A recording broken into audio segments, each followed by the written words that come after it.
जोहार संगवारी हो।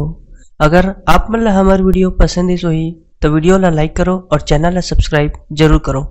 और हाँ, बेल आइकन ला जरूर दबाओ ताकि हमार नवा अवैया वीडियो आप मन ला सबले पहले मिले। जय जोहार, जय छत्तीसगढ़।